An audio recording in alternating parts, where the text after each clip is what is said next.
네, 안녕하세요. 월투가의 이정엽입니다. 제가 한 달 전쯤에 이 영상을 올렸었어요. 이 영상이 기업 분석 시리즈의 첫 번째 영상이었는데 그 후로 두 개의 영상을 더 올렸고 이번 영상이 이 기업 분석 시리즈의 마지막 영상입니다. 그래서 이 앞에 영상들을 혹시 안 보신 분들이 있으시다면은 지금 잠깐 멈추시고 앞에 영상을 보고 오시면은 이 영상이 훨씬 더 많은 도움이 될 거라 생각을 해요. 근데 만약에 여러분들이 나 지금 너무 바쁘다, 시간이 없으니까 그냥 빨리 정리를 해달라 하시는 분들을 위해서 제가 다른 방식으로 간단하게 개념 정리를 해드리고 갈게요. 앞에 세 영상을 보신 구독자님들도 이거를 보시면 도움이 될 거라고 생각을 해요. 첫 번째 영상으로 PR의 개념 정리를 해드렸는데 다른 방식으로 설명을 드려볼게요. 첫 번째, 우리 실생활에서 다양한 소비들을 하잖아요. 옷을 사기도 하고요, 다양한 음식점에서 외식을 함으로써 지출을 하기도 하는데, 일단은 우리가 무엇을 사고 안 살 때 결정하는데 가장 중요한 거는 저는 가격이라고 생각을 해요. 어떤 게 싸다 비싸다를 알려면 가격표를 비교해보면 되겠죠. 근데 우리는 싸다고 무조건 사지도 않고 비싸다고 또 무조건 안 사지도 않잖아요. 결국 우리가 진짜 따지는 거는 이거라고 생각을 해요. 가성비죠. 가격 대비 성능이 얼마나 좋은가, 내가 얼마를 지불하는데 그만한 가치를 받는가, 그거를 우리가 항상 고려를 해본다는 거죠. 그렇기 때문에 어떤 거가 너무 비싸 보여도 가성비가 높으면 한 번 더 생각을 해보게 되는 거고요. 아무리 가격이 싸다고 하더라도 가성비가 낮으면 좀 사기가 꺼려지는 거죠. 그래서 이런 가성비에 대한 개념은 우리 실생활에 굉장히 잘 배어 있다라고 말할 수 있을 것 같은데, 그런데 이 개념이 주식 투자에도 똑같이 적용이 된다고 생각을 해요. 다만 한 가지 차이점은 뭐냐면요, 주식이 싸다 비싸다를 판단할 때 가격을 보는 게 아니라 이 멀티플이란 걸 본다는 거죠. 그리고 멀티플의 대표적인 예가 PER이라고 말씀을 드렸어요. Price to Earnings Ratio 해서 좀 이따가 간단하게 공식을 설명을 드릴게요. 그런데 많은 분들이 일상생활에서는 가성비를 따지시면서 주식 투자를 할 때는 가성비를 안 따지시더라고요. 주식에 있어서는 가성비가 높은 주식은 다르게 말하면 저평가가 되어 있는 주식이에요. 그래서 우리가 투자자로서 해야 되는 일은 싸던 비싸던 간에 저평가된 주식을 찾아서 1년이 됐건 5년이 됐건 오래 가지고 있는 다음에 그 주식이 적정한 평가가 되었을 때 그때 팜으로써 수익을 실현하는 게, 그게 어떻게 보면 가치 투자일 수도 있고요, 좋은 투자 방법이라고 생각을 합니다. 그런데 안타깝게도 많은 분들은 여기까지는 못 가시고 여기서 멈추시는 것 같아요. 주식이 싸니까 사고 비싸니까 사지 않고, 많은 분들이 너무 단순하게 생각을 하시니까 좋은 기회를 놓칠 때도 많고 또 피해야 될 그런 주식들을 사게 되는 그런 경우가 있다고 생각을 합니다. 이거는 일반 투자자뿐만 아니라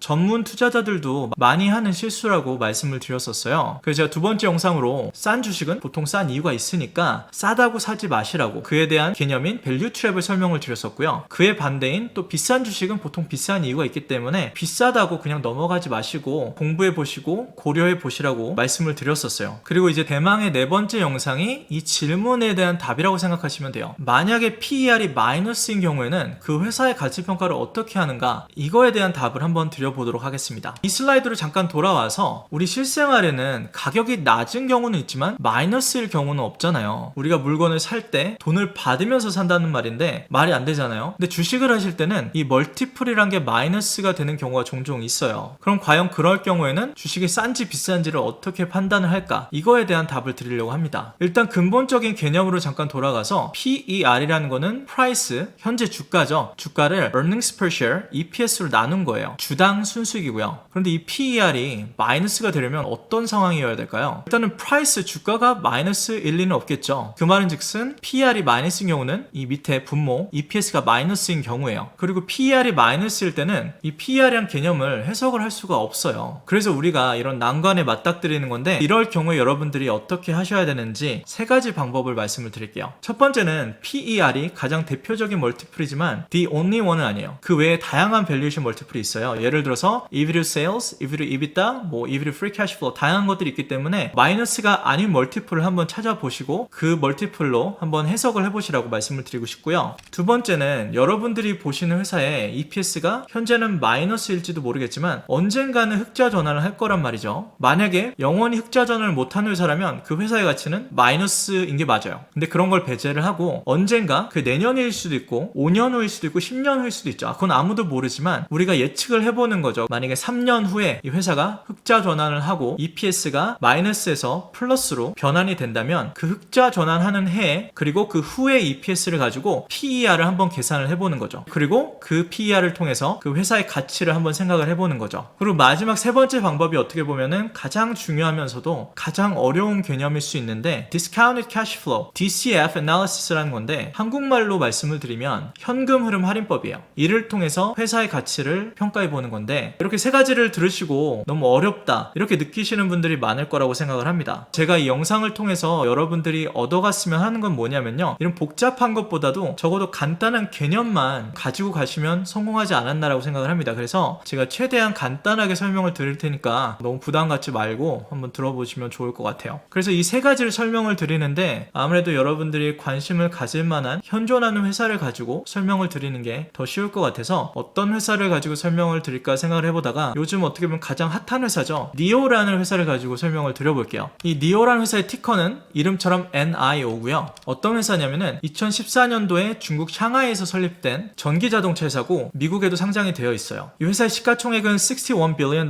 쓰고 한국 돈으로 한 69조 원 정도가 되고요. 작년 매출을 보면은 1.1 billion, 18년 대비 매출 성장률이 56% 정도 됐어요. 굉장히 높은 성장률이죠. 그리고 어떻게 보면 가장 많은 분들이 이 회사에 대해서 관심을 갖는 이유가 올해 주가의 퍼포먼스인데 1월 1일에 이 회사의 주가가 4불이었는데 11월 16일 종가 기준으로 봤을 때 45.58불이에요. 11배 이상이 오른 거죠. 그래서 과연 이게 지금 이렇게 많이 올랐는데 엄청 비싼 회사가 아닌가, 엄청나게 고평가된 게 아닌가 라는 걸 보고 싶었는데 PER을 보니까 마이너스인 상황인 거죠. 그럼 어떻게 해야 될까? 그거를 설명을 드려볼게요. 근데 그거에 앞서서 이 니오라는 회사에 대해서 조금 더 와닿게 설명을 드리기 위해서 회사의 웹사이트에 한번 들어가 볼게요. 제가 전에 영상에서도 말씀을 드렸듯이 여러분들이 어떤 회사를 보시던 간에 회사의 웹사이트에서 시작하는 게 굉장히 좋은 방법이다라고 말씀을 드렸어요. 그 영상 링크도 위에 걸어놓을 테니까 한번 보시면 좋을 것 같고요. 여기가 니오의 웹사이트인데 보시면 아시겠지만 세 가지 자동차의 모델명이 있어요. 그래서 하나하나 클릭해보면 EC6고요. 되게 테슬라랑 비슷하게 생겼죠. 그리고 이게 ES8, 그리고 ES6가 이 차예요. 보시면은 굉장히 예쁘고, 그래서 뭐 이상한 회사는 아니구나를 일단 웹사이트에 들어가면 알 수는 있어요. 그리고 아까 말씀드렸듯이 매출이 1조 원이 넘으니까 이상한 회사는 아닌 거를 알 수 있어요. 그럼 우리는 이제 이 티커라는 웹사이트로 들어가 볼게요. 티커라는 리서치 플랫폼은 제가 전에 영상을 찍어서 설명을 드렸는데 이 티커 플랫폼을 아직 안 써보신 분들은 한번 꼭 써보시라고 말씀을 드리고 싶어요. 제가 그냥 하는 말이 아니라 현존하는 리서치 플랫폼 중에 단연 제일 좋은 리서치 플랫폼이에요. 저는 주식을 하는 사람이기 때문에 다양한 걸 써보면 알거든요. 정말 잘 만들어놨어요. 그리고 영어가 불편하신 분들은 이제 한국어 버전을 기다리고 계실 텐데 조만간 올해가 가기 전에 한국어 버전이 나올 것 같으니까 한국어 버전이 나오면 제가 영상을 찍어서 소개를 해드릴 테니까 그때 확인해 보시면 좋을 것 같아요. 그럼 위에 니오를 검색을 해보시고요. 여기 컴퍼니 오버뷰에 가시면 제가 아까 말씀드린 정보들이 많이 나와 있어요. 이 회사의 시가총액, 마켓캡도 있고요. 이 회사의 소개도 있고요. 여기 다양한 탭들이 있는데 일단 여기 Financials라는 재무 탭을 클릭을 해보시면 이 회사의 매출부터 해서 대차대조표 등등이 다 나오거든요. 근데 우리가 궁금한 건 EPS잖아요. 쭉 내려보시면 Diluted EPS Excluding Extra Items라는 게 있어요. 이게 EPS인데 보시다시피 지난 4년 동안 계속 마이너스였죠. 클릭을 해보시면 이렇게 차트로 그려줘요. 그래서 EPS는 지난 4년 동안 계속 마이너스였다. 그 말은 즉슨 PER이 마이너스겠죠. 그걸 한번 확인을 해볼게요. 여기 위에 밸류에이션 탭을 눌러보시면 다양한 밸류에이션들이 있어요. 여기 NTM Price to Normalize Earnings 있잖아요. 이게 PER이거든요. 보시면은 지금 다 마이너스죠. 클릭을 해보시면 또 차트를 그려주는데 보시다시피 계속 PER이 마이너스인 경우죠. 그래서 해석을 할 수가 없어요. 그런 경우에 제가 다른 멀티플을 보라고 말씀을 드렸는데 보시다시피 다 마이너스고 마이너스 아닌 게 딱 하나 있죠. 이게 Enterprise Value over Revenue. Enterprise Value는 회사의 기업 가치고 Revenue는 매출이죠. 매출이 마이너스인 경우는 없기 때문에 Enterprise Value가 마이너스가 가지 않는 한은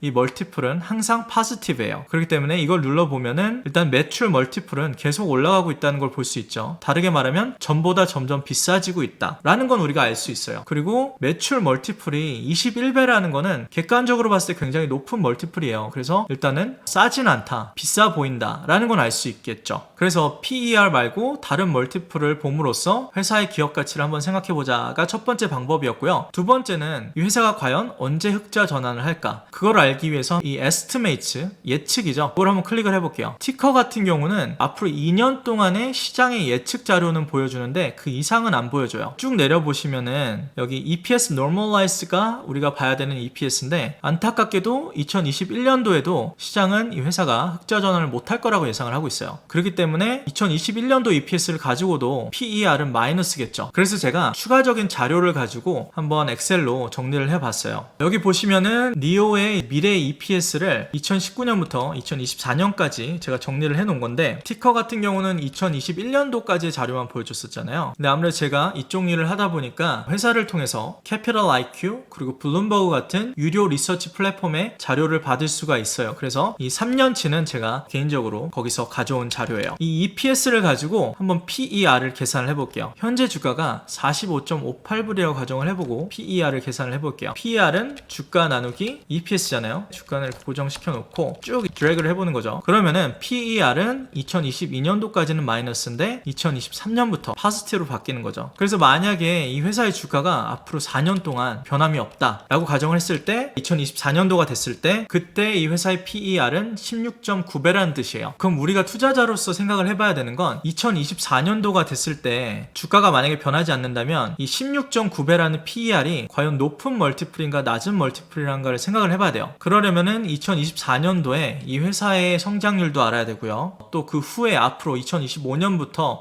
향후 5년, 10년간의 성장률이 어떨지도 알아야 돼요. 그거에 따라서 이 멀티플이 싸 보일 수도 있고 비싸 보일 수도 있는 거죠. 그리고 이 45불이라는 주가가 저평가가 되어 있을 수도 있고 고평가가 되어 있을 수도 있어요. 그거는 여러분들의 리서치를 통해서 판단을 해보시면 되고요. 그런데 하나 우리가 확실히 알 수 있는 건 뭐냐면요. 이 주가가 앞으로 4년 동안 변하지 않는다고 가정을 해도 2024년이 됐을 때 PER은 막 엄청 낮지는 않다는 거예요. 17배면은 높지는 않지만 엄청 낮은 것도 아니거든요. 다르게 말하면은 현재 주가에 굉장히 많은 미래에 대한 기대가 반영이 돼 있는 거를 우리가 알 수가 있는 거죠. 여러분들이 보시는 회사가 만약에 PER이 마이너스라면 이런 방식으로 그 회사의 기업 가치를 한번 생각해 보시라고 말씀을 드리고 싶어요. 그럼 마지막으로 DCF Analysis인데 지금 보이시는 복잡해 보이는 이게 어떻게 보면 DCF의 하나의 예예요. 가상으로 만들어 놓은 건데 저는 이거를 설명은 드리지 않을게요. 원하시는 분들을 위해서 제가 따로 영상을 찍겠지만 이거를 모든 분들에게 설명을 드리는 건 좀 말이 안 된다고 생각을 해요. 다만 여러분들이 이거를 통해서 가져갔으면 하는 거는 이 DCF Analysis의 개념이에요. 그래서 간단하게 설명을 드리자면 여러분들이 보시는 회사가 앞으로 미래에 창출하는 현금 흐름이 있을 거 아니에요. 현금이. 그 모든 현금 흐름을 현재 가치로 다 땡겨서 다 더한 거예요. 그러면 그 더한 값이 그 회사의 가치다. 영어로는 NPV, Net Present Value, 아니면 Intrinsic Value, 한국말로 내재 가치, 아니면 DCF Value. 그 가치와 현재 주가를 비교함으로써 지금 이 주식이 비싸구나, 싸구나를 알 수 있는 거죠. 슬라이드로 돌아가서 간단하게 요약을 해드리자면 첫 번째로 PER이 마이너스라면은 PER 외에 다른 멀티플을 한번 사용해보자 라고 말씀을 드렸고요. 두 번째로 미래 흑자 전환하는 시기의 EPS로 PER을 한번 계산해보고 생각해보자 라고 말씀을 드렸어요. 그리고 방금 말씀드렸던 세 번째인 멀티플이 아닌 DCF 모델을 통해서 회사의 기업 가치를 평가해보자 라고 말씀을 드렸어요. 그래서 PER이 마이너스라고 당황하지 마시고 이 세 가지 방법을 한번 다 사용해보시라고 말씀을 드리고 싶습니다. 좀 이해가 되셨는지 모르겠는데 도움이 되셨으면 좋겠고요. 다음 영상에서는 초보분들을 위해서 손익계산서죠. 인컴 스테이트먼트의 용어 정리와 개념 정리 그리고 영어 발음 정리를 한번 해드릴게요. 마지막으로 구독과 좋아요 눌러주시면 진심으로 감사드리겠습니다. 그럼 다음 영상에서 뵙도록 하겠습니다. 감사합니다.